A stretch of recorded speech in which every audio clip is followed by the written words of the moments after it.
What's up guys, welcome back to Unreal Dev Hub. In today's video we're going to talk about the Linear Interpolate node and how to use it in your materials to blend between values.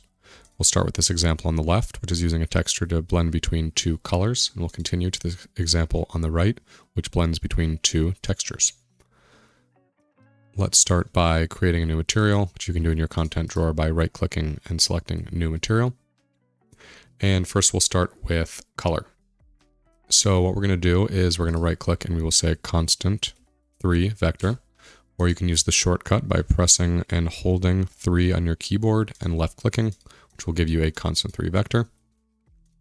We're going to control C and control V this to copy paste. We're going to right click up top. We're going to say convert to parameter. We'll call this color A. I'm going to right click, do the same here, convert to parameter. Call this color B.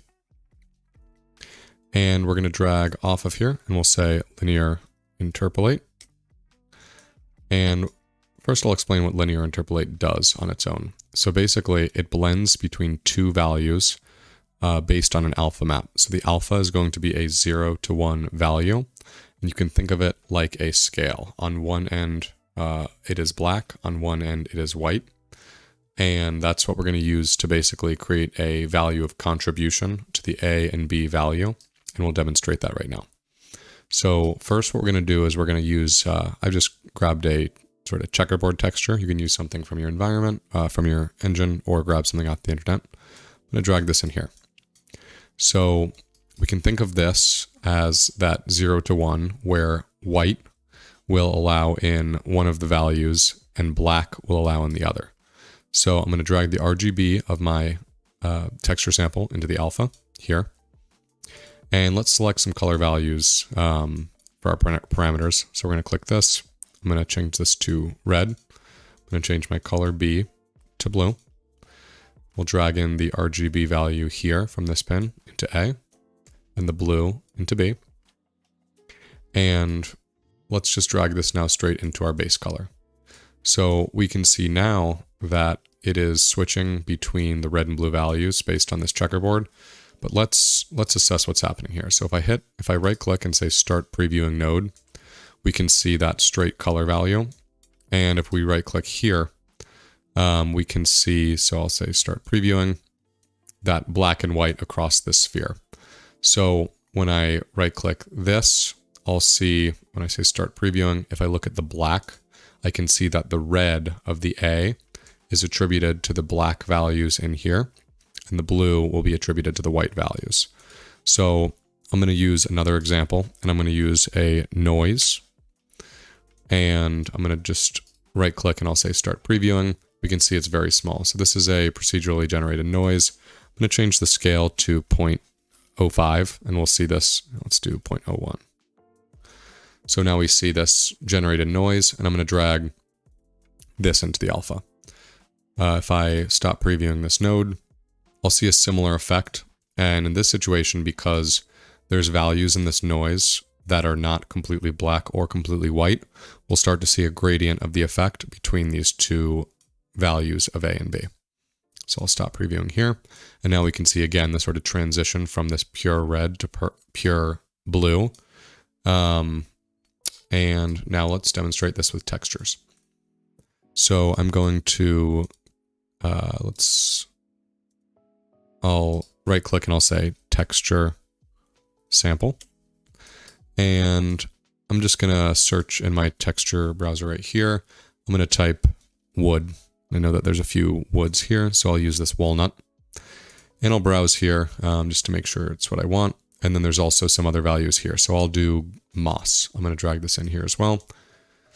And in this situation now we're going to blend between textures. So first, let's just demonstrate this out in the world. I'm going to grab this material that I've created. I'm going to save it. And I'm going to apply it to my sphere. So if I drag this off here, I'll see this on my object in the world. You can use any static mesh. I'm just demonstrating how to apply it.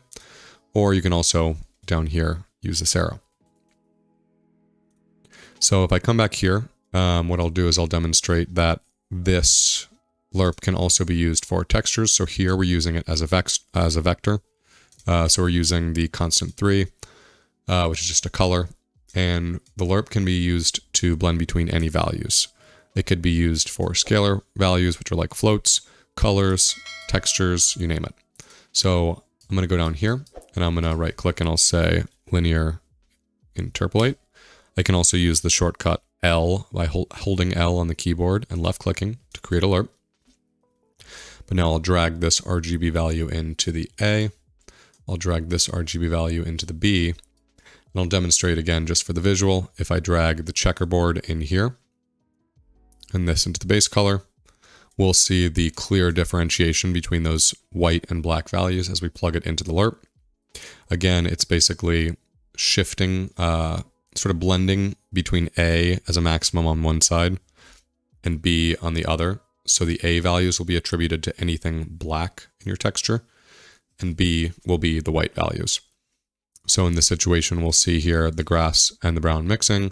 If we use the noise we generated earlier as our alpha, we'll now see that as the blend map.